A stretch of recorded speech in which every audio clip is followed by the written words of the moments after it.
نبی پاک علیہ الصلوۃ والسلام فرماتے ہیں صدقہ دو اے بیماروں جو مجھے سن رہے ہو، جو یہاں بیمار بیٹھے ہیں، جن کے گھروں میں بیمار ہیں، جو مدنی چینل کے ناظرین مجھے سن رہے ہیں، سنو میرے آقا علیہ الصلوۃ والسلام فرماتے ہیں صدقہ دو اور صدقے کے ذریعے اپنے مریضوں کا مداوا کیا کرو، بے شک صدقہ حادثات اور بیماریوں کی روک تھام کرتا ہے اور یہ تمہارے اعمال اور نیکیوں میں اضافے کا باعث ہے۔ سبحان اللہ، بیماریاں دور ہو جائیں، حادثے دور ہو جائیں، میں کہتا ہوں ساری دنیا کی دولت ہو ہمارے پاس اور اللہ نہ کرے کوئی ایسا ایکسیڈنٹ ہو جائے کہ نہ بندے کے پیر رہیں نہ ہاتھ رہیں اور معذور ہو جائے، پھر دولت کس کام کی؟ اللہ صحت دے، عافیت دے، حادثات سے بچائے، آفتوں سے بچائے۔ بے شک زندگی میں پیسے تھوڑے ہوں، اس سے بڑی کون سی نعمت ہے؟ تو اے میرے میٹھے اسلامی بھائیوں، اگر آپ حادثات سے بچنا چاہتے ہیں، بیماریوں سے بچنا چاہتے ہیں، آپ مصیبتوں سے بچنا چاہتے ہیں، صدقہ دینے کی عادت اپنائیں، صبح و شام صدقہ دینے کی عادت اپنائیں۔ نبی پاک علیہ الصلوۃ والسلام فرماتے ہیں صبح و سویرے صدقہ کا ادا کرو، شام میں بھی دینا چاہیے، رات میں بھی دینا چاہیے، مگر صبح سویرے صدقہ دینے کی فضیلت کیا فرمائی آقا نے؟ صبح سویرے صدقہ دو کہ بلا صدقے سے آگے قدم نہیں بڑھاتی، بلا کو انٹرسپٹ کر دیتا ہے، بلا کو روک لیتا ہے صدقہ۔ ہمیں صدقہ دینا چاہیے۔ بہت سارے اسلامی بھائی پریشان ہوتے ہیں، مصیبتوں میں گرفتار ہوتے ہیں، صدقہ مصیبتوں سے کیسے بچاتا ہے؟ اے میرے پیچھے اسلامی بھائیوں، حدیث پاک ہے، پیارے آقا فرماتے ایک عورت کے منہ میں لقمہ تھا، اپنی پسند کی چیز، اپنی ضرورت کی چیز، اپنے لیے بہترین چیز جو ہو وہ اللہ کی راہ میں خرچ کرو۔ اللہ کی بارگاہ میں کتنا پسندیدہ عمل ہے کہ وہ بہترین چیز لقمہ منہ میں ہے، انسان کو ضرورت ہے نا، بچا ہوا کھانا نہیں تھا۔ ہم بھی بانٹتے ہیں، جو کھانا بچ گیا کسی کو دے دو، کپڑے پھٹنے والے ہیں کسی کو دے دو، کمبل پرانا ہو گیا غریب کو دے دو، جو بچ گیا جو پھینکنے والا ہے وہ ہم اللہ کی راہ میں دیتے ہیں۔ اللہ کی بارگاہ میں وہ خرچ کریں جو آپ کا پسندیدہ ہے۔ چوتھے پارے کی پہلی آیت ہے لن تنالوا البر حتى تنفقوا مما تحبون، تمہارے کس بھلائی کو نہیں پہنچو گے جب تک اپنی پیاری چیز اللہ کی راہ میں خرچ نہ کرو۔ ہم کون سی چیز خرچ کرتے ہیں؟ نبی پاک فرماتے عورت کے منہ میں لقمہ تھا اور اب ایک سائل آیا، ایک فقیر آیا، عورت نے منہ کا لقمہ نکالا اور اس سائل کو دے دیا، اللہ کی راہ میں خرچ کر دیا۔ اب اس عورت کے پاس کچھ عرصے کے بعد ولادت ہوئی، بچہ پیدا ہوا۔ جب وہ بچہ کچھ بڑا ہوا تو عورت کے اس بچے کو بھیڑیا اٹھا کر لے گیا۔ سوچے ماں کے لیے کتنی بڑی تکلیف تھی کہ بالکل شیر خار بچے کو، چھوٹے بچے کو بھیڑیا اٹھا کر لے گیا۔ اللہ تبارک و تعالیٰ کی بارگاہ میں اس نے فریاد کی میرا بیٹا میرا بیٹا۔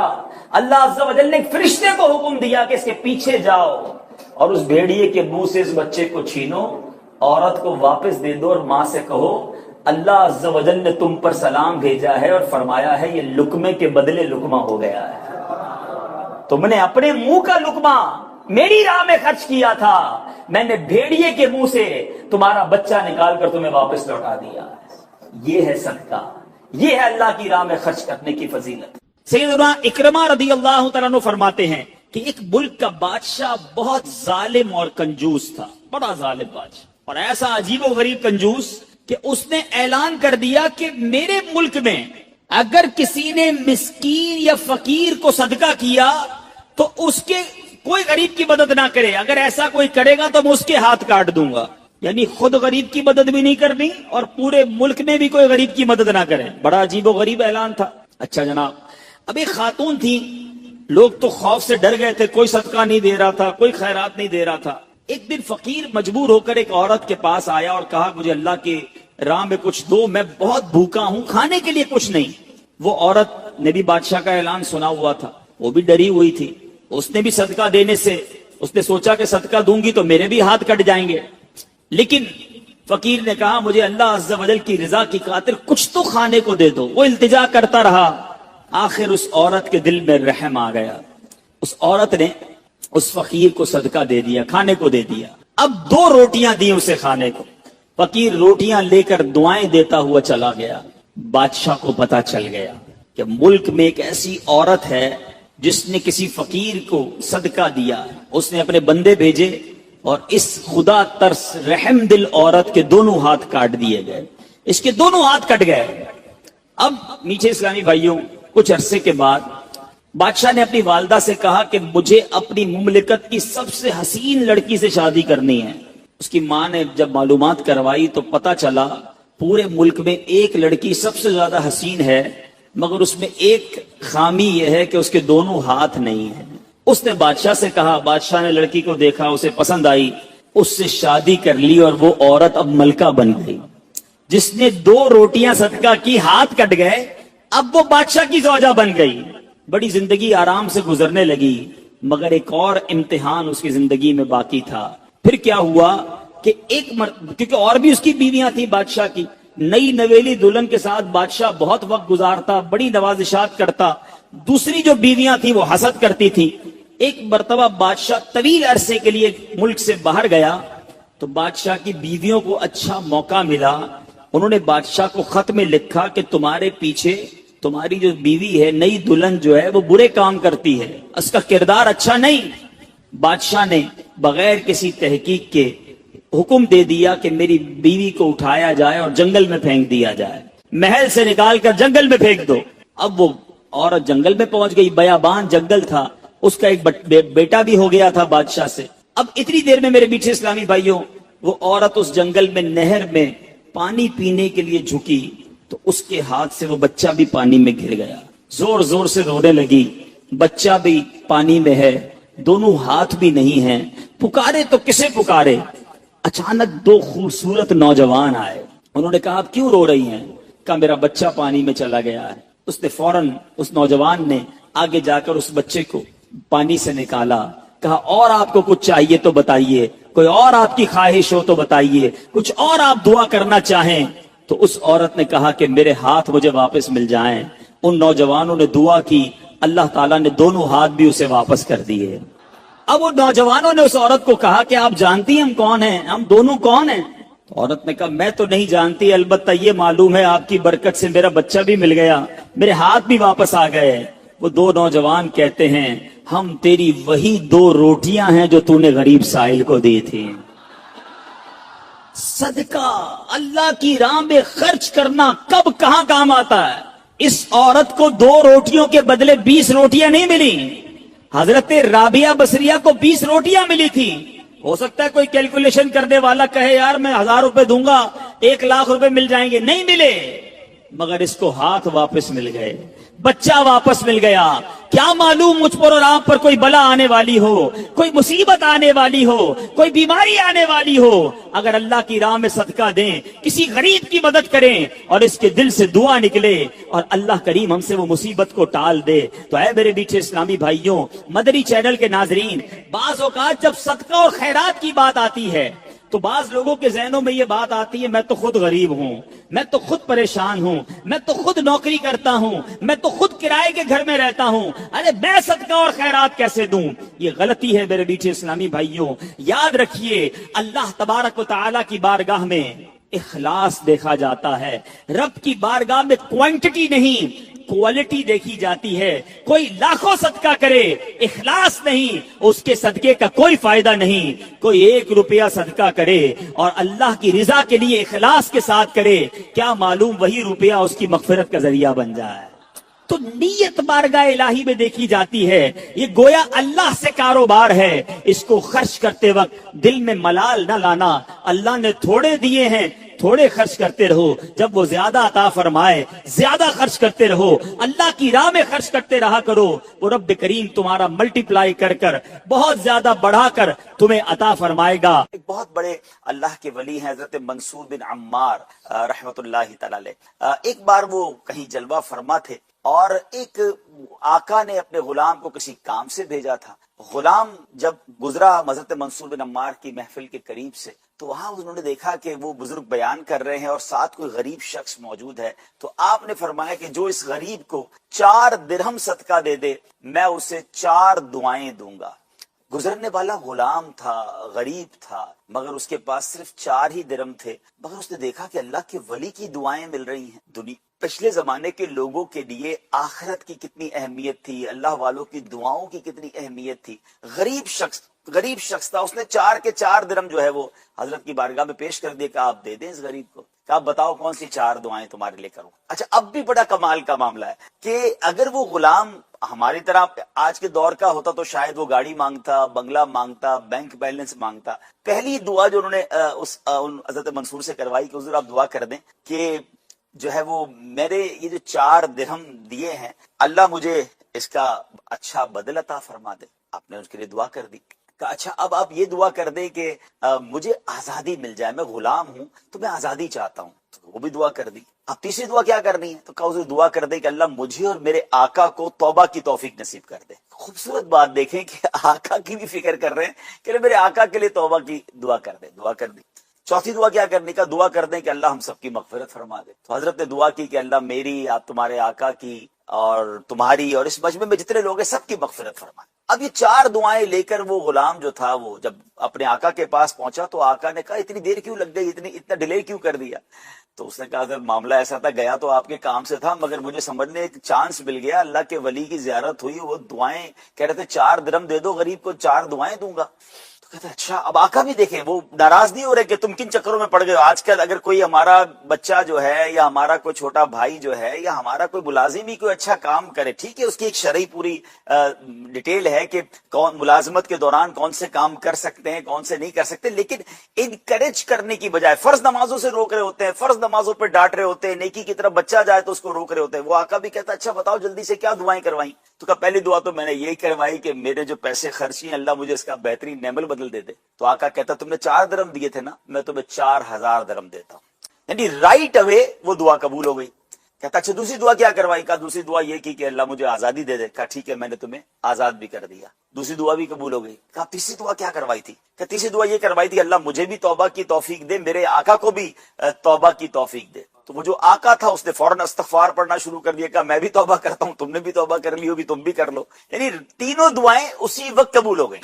کہ چوتھی کیا دعا کرائی تھی؟ کہ چوتھی دعا یہ کرائی تھی کہ اللہ میری بھی بخشش کر دے، آپ کی بھی کر دے، حضرت منصور اور ان کی محفل میں جتنے لوگ تھے اللہ سب کی بخشش کر دے. کمال کا جملہ آقا نے کہا. ناظرین وہ کہتے ہیں کہ 3 کام تو میرے اختیار میں تھے نا، وہ میں نے کر دیے. چوتھا تو میرے اختیار میں نہیں تھا، اللہ سے اللہ کی بارگاہ میں دعا کرتے ہیں کہ اللہ یہ چوتھا کام بھی ہمارا کر دے.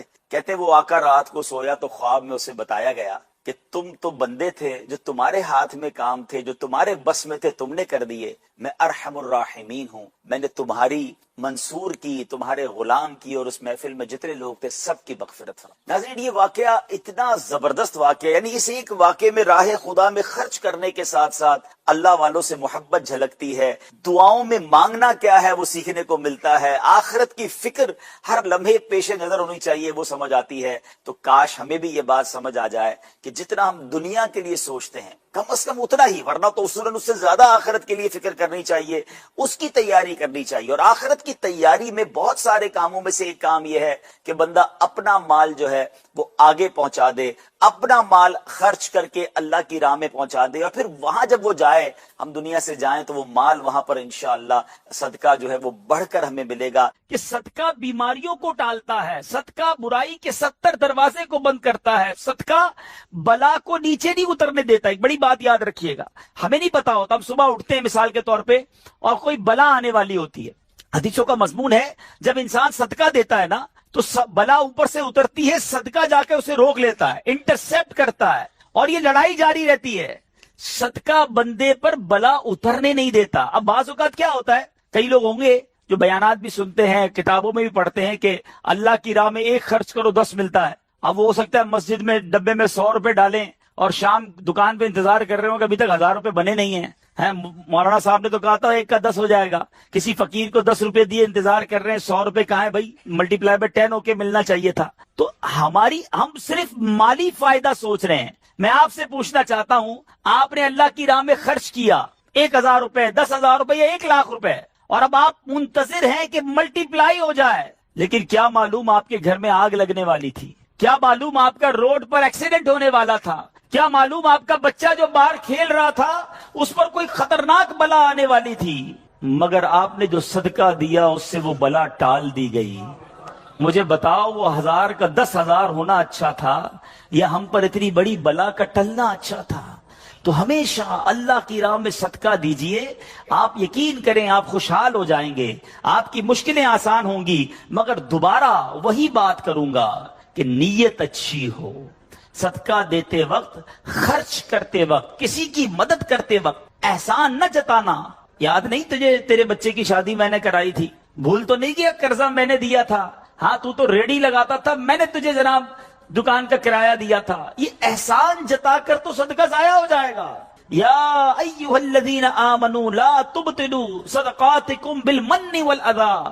اے ایمان والو اپنے صدقے ضائع نہ کرو احسان جتا کر، تکلیف پہنچا کر. تو کچھ لوگ صدقہ دیتے بھی ہیں، مدد کرتے بھی ہیں، پھر ساری زندگی جتا رہے ہوتے ہیں. تو یہ بربادی ہے، یہ نہ کریں. بس اللہ کے لیے، اللہ کی رضا کے لیے آپ خرچ کریں اور پھر دیکھیں اس کی برکتیں کیسے ملتی ہیں. قرآن میں اللہ تبارک و تعالی اپنی راہ میں خرچ کرنے والوں کو کیسا مژدہ سناتا ہے، کیسی خوشخبری ہے، کیسا فرمان ہے. اللہ فرماتا ہے ان المصدقین والمصدقات واقرضوا اللہ قرضا حسنا یضاعف لهم ولهم اجر کریم. بے شک صدقہ دینے والے مرد اور صدقہ دینے والی عورتیں اور وہ جنہوں نے اللہ کو اچھا قرض دیا، ان کے دونے ہیں اور ان کے لیے عزت کا ثواب ہے.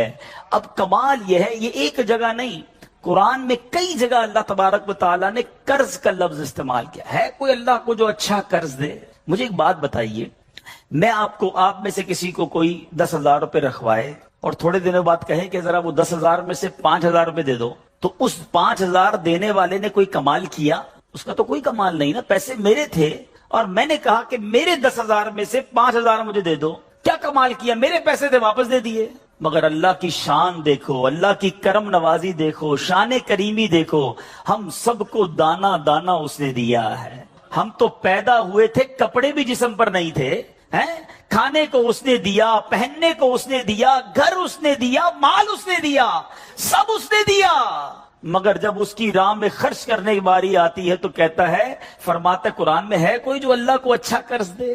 اللہ کا مال ہے، ہم نے کیا کمال کرنا تھا؟ ہم خرچ کرتے، وہ کچھ بھی نہ دیتا اس کے بدلے، پھر بھی اسی کا مال تھا. مگر مہربانی دیکھو، مال بھی وہ دیتا ہے، توفیق بھی وہ دیتا ہے، خرچ کریں تو ثواب بھی وہی دیتا ہے، عطا بھی وہی کرتا ہے. اور علماء نے بڑی زبردست اس میں ڈیبیٹ کی ہے، مفسرین نے بحث کی ہے کہ جناب ان آیتوں میں قرض کا لفظ کیوں لایا گیا. اللہ اکبر. فرمایا جب آپ اور میں، دنیا میں بندہ کسی کو قرضہ دیتا ہے نا تو امید ہوتی ہے یہ قرضہ واپس ملے گا. اگر امید نہ ہو تو پھر یہ قرض نہیں ہے، پھر تو تحفہ ہو جائے گا نا. آپ کسی کو تحفہ دے دیں تو آپ کو پتہ یہ واپس نہیں آئے گا. لیکن قرضہ دیتے وقت آپ طے کرتے ہیں کتنے دنوں میں دو گے، کب دو گے، کیسے لوٹاؤ گے. تھوڑی بندہ معلومات بھی کرتا ہے، یار قرضہ دے رہا ہوں، واپس ملے گا نہیں ملے گا. تو قرض کے جب بھی لفظ لون آئے گا، قرض آئے گا، اس کا مطلب یہ کہ یہ واپس ملنا ہے. تو اللہ نے قرآن میں گویا وعدہ فرما لیا ہے کہ تم جو میری راہ میں خرچ کرتے ہو، یہ اللہ کو قرض دینا ہے، یہ تمہیں واپس ملے گا، یہ لوٹایا جائے گا اور زیادہ دیا جائے گا. تو ہمیں اللہ کی راہ میں خرچ کرتے وقت یہ ذہن رکھنا چاہیے. سبحان اللہ. اب بانٹنے سے کیا گھٹتا ہے؟ بڑی خوبصورت حدیث پاک ہے، ذرا سمجھیے گا. ایک بار حضرت عائشہ صدیقہ رضی اللہ تعالی عنہا سے مروی ہے کہ اہل بیت نے، نبی پاک کے گھر والوں نے ایک بکری ذبح کی اور پیارے آقا علیہ الصلوۃ والسلام تشریف لائے. بکری ذبح کی اور انہوں نے کچھ تقسیم بھی کر دی. حدیث کا مضمون ہے، نبی پاک آئے اور ارشاد فرمایا کہ اے عائشہ کیا بچا ہے؟ بکری کو کاٹا تھا، تقسیم کی، کیا بچا ہے؟ عرض کی گئی کہ حضور کاندھے کے سوا کچھ نہیں بچا ہے. کاندھے کا گوشت بچا لیا گیا ہوگا، باقی بانٹ دیا. نبی پاک نے ایک جملے میں ساری بات سمجھا دی، اگر آپ سمجھ جائیں. آقا نے فرمایا عائشہ کاندھے کے سوا سب بچ گیا ہے. بات آ رہی ہے سمجھ میں؟ کہا کیا گیا؟ حضور کاندھا بچ گیا ہے، کاندھے کے سوا کچھ نہیں بچا. اور نبی پاک نے فرمایا کاندھے کے سوا سب بچ گیا ہے، یعنی جو بٹ گیا ہے وہ بچ گیا ہے. یہ ذہن بنا لو کہ آج میں نے اور آپ نے جو اللہ کی راہ میں خرچ کیا وہی بچا ہے، ورنہ باقی تو ہم کھا کے ختم کر دیں گے نا. اگر ہم مر جائیں گے تو یہ پیسے تو بچوں کے وراثت میں چلے جائیں گے. میرے لیے کیا بچا ہے؟ میرے لیے وہی بچا ہے جو میں نے آگے بھیج دیا ہے، جو بانٹ دیا ہے، جو خرچ کر دیا ہے. عقل اگر آ جائے ہمیں، اللہ کرے کہ ہمیں اس بات کی سمجھ آ جائے کہ آج اگر خوشحالی ہے، آج اگر مال جیب میں ہے، بینکوں میں پڑا ہے، گھر خالی پڑے ہیں، یہ خالی پڑے رہ جائیں گے اور میں دنیا سے چلا جاؤں گا۔ اگر میں چاہتا ہوں یہ آخرت کے اکاؤنٹ میں جمع ہو جائیں، میں یہ پیسہ لے کر جنت میں جاؤں اور اس پیسوں کے بدلے جنت کی نعمتیں کما لوں، تو مجھے یہاں یہ اللہ کی راہ میں خرچ کرنا پڑے گا۔ اور یہ بات میں نہیں کہہ رہا، آپ اور میں یہاں رہنے والے بھی، یہاں بھی کمیٹی ڈالی جاتی ہوگی، BC ہوتی ہوگی کہ تھوڑے تھوڑے پیسے جس میں جمع ہوتے ہیں اور وقت پر مل جاتے ہیں، انسان کمیٹی ڈالتا ہے کہ یار کبھی برے وقتوں میں کام آئے گی، بچی کی شادی میں کام آئے گی۔ ایسا ہوتا ہوگا نا آپ کے یہاں بھی۔ اب میں آپ کو حدیث قدسی سناتا ہوں، حدیث قدسی ہے جس کا مضمون ہے، اے ابن آدم اپنا مال میرے پاس جمع کرا دے۔ اللہ فرماتا ہے اے ابن آدم اپنا مال میرے پاس جمع کرا دے، نہ جلے گا، نہ ڈوبے گا، نہ کم ہوگا، میں تجھے اس دن لوٹاؤں گا جس دن تجھے ایک ایک نیکی کی ضرورت ہوگی۔ سیکیورٹی ڈپازٹ، یہ بعض اوقات جو مسجد میں ہمارے آگے سے ڈبہ جاتا ہے نا، یا کبھی کوئی اسلامی بھائی جھولی لے کے بیٹھے ہوتے ہیں، یہ جب جیب سے آپ پیسے نکال کے ڈالتے ہو نا، اس وقت ذہن بناؤ کہ یہ جا نہیں رہا، یہ جمع ہو رہا ہے میرے آخرت کے اکاؤنٹ میں، اور ڈال دوں یار، ابھی آج کل پیسے اچھے ہیں، تھوڑے اور ڈال دوں، جمع ہو جائے، ادھر ملے گا۔ تو جب بھی آپ کے دن اچھے ہوں، یقین کریں جب آپ کے ہاتھ کھلا ہو، آپ کو لگتا ہے یار اللہ نے بڑا نوازا ہوا ہے، تو فوراً آخرت کے لیے سوچیں۔ جیسے ہی زیادہ پیسے آتے بندہ سوچتا ہے نا یار آج کل اچھے پیسے ہو گئے، کوئی اچھی جگہ پر گھر لے لیتے ہیں، چلو بچوں کو لے کے کہیں سیر کرانے جاتے ہیں۔ آپ اپنے پیسے کو دنیا میں انجوائمنٹ کے لیے جب یوز کر رہے ہیں تو اسی پیسے کو آخرت کی انجوائمنٹ کے لیے، آخرت کی لگزریز کے لیے، آخرت کی نعمتوں کے لیے استعمال کرنے کا ذہن بنائیں اور دیتے چلے جائیں۔ کہ ایک بار حضرت عیسیٰ علیہ نبینا علیہ السلام کے زمانے میں ایک دھوبی تھا جو لوگوں کے کپڑے آپس میں تبدیل کر دیتا تھا، یعنی لوگوں کے کپڑے ملا دیتا، لوگ بڑے پریشان تھے اس سے۔ تو لوگوں نے حضرت عیسیٰ علیہ السلام کو اس کے متعلق بتایا، تو آپ نے اللہ عز و جل کی بارگاہ میں دعا کی کہ اے اللہ اس کو ہلاک فرما دے۔ اللہ کے نبی نے ایک ایسے شخص کے لیے دعا کی کہ یا اللہ اس کو ہلاک کر دے، تیرے بندے اس سے بڑے پریشان ہیں۔ ایک روز وہ دھوبی بالکل اسی معمول میں نکلا، اس کے پاس 3 روٹیاں تھیں۔ ایک سائل آیا، ایک فقیر آیا اور اس نے کہا کہ اللہ کے لیے مجھے روٹی دے دو۔ تو آپ نے اس دھوبی نے ایک روٹی اس سائل کو دے دی۔ سائل نے دعا دی کہ اللہ تعالیٰ تجھ سے آفات سماویہ کا شر دور کر دے، آسمانی بلاؤں کو دور کر دے۔ دھوبی بڑا متاثر ہوا، بڑی پیاری دعا دی، ایک اور روٹی بھی دے دی۔ اس سائل نے دعا دی کہ اللہ تعالیٰ تجھے جملہ آفتوں سے محفوظ رکھے۔ اس نے تیسری روٹی بھی دے دی۔ اب اس سائل نے دعا دی اللہ تجھے توبہ کی توفیق عطا فرمائے۔ اب اس دوران ایک بڑا سانپ اس کی گٹھڑی میں داخل ہو چکا تھا، کیونکہ حضرت عیسیٰ نے دعا کی تھی اس کو ہلاکت کی۔ ایک بڑا سا سانپ جو ہے اس کی کپڑوں کی گٹھڑی میں داخل ہو چکا تھا۔ جب دھوبی نے کپڑے لینے کا ارادہ کیا تو اس سانپ نے اسے ڈسنا چاہا، ایک فرشتے نے اسی وقت سانپ کو لوہے کی لگام ڈال دی اور دھوبی سلامتی کے ساتھ واپس آ گیا۔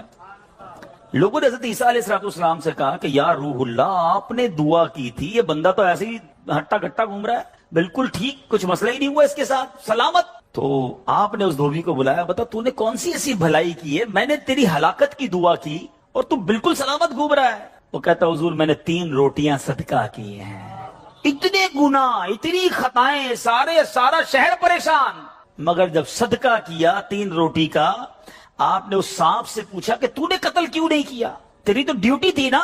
تو سانپ کہتا ہے اے اللہ کے نبی، اللہ نے آپ کی دعا تو قبول فرما لی، مجھے ہلاک کرنے کے لیے بھیج بھی دیا، مگر جب اس دھوبی نے ایک سائل کو صدقہ دیا تو ایک فرشتے نے مجھے لوہے کی لگام ڈال کر روک لیا۔ اب وہ دھوبی بھی سارا واقعہ سن رہا تھا کہ اتنے گناہ ہیں، سامنے ایک چھوٹا سا صدقہ کیا، میری ہلاکت رک گئی۔ اس دھوبی نے بھی توبہ کر لی، اپنے گناہوں سے تائب ہو گیا۔ کیا سیکھنے کو ملا؟ صدقہ بلاؤں کو ٹالتا ہے، صدقہ مصیبتوں کو ٹالتا ہے، صدقہ عمر میں برکت لاتا ہے۔ ایک بار حضرت داؤد علیہ نبینا علیہ السلام کے پاس ایک شخص تھا اور وہ حضرت ملک الموت آئے اور اس کو بڑا گھور کے دیکھنے لگے۔ تو تھوڑی دیر کے بعد ملک الموت تو چلے گئے، تو آپ نے اس شخص نے کہا کہ حضور یہ کون تھا جو مجھے گھور رہا تھا؟ آپ نے کہا ملک الموت تھے۔ ملک الموت سے پوچھا کہ تم کیوں گھور رہے تھے؟ کہا کہ یہ بندے کی اب 3 دن زندگی رہ گئی ہے، اب 3 دن کے بعد یہ دنیا سے چلا جائے گا. تھوڑے دن ہوئے تو وہ بندہ گھوم رہا ہے، پھر رہا ہے آپ کے سامنے. ملک الموت آیا، آپ نے کہا تم نے تو کہا تھا 3 دن میں اس کی روح قبض کرنی ہے، تو بالکل ٹھیک ہے، کوئی مسئلہ ہی نہیں. کہا حضور 3 دن ہی باقی تھے، میں نے روح قبض کرنے پہنچنا تھا. جس دن پہنچنا تھا اس دن یہ بندہ گھر سے باہر نکلا، ایک غریب نے صدا لگائی، ایک فقیر نے پکارا، اس نے 20 درہم اس کو دیے. اس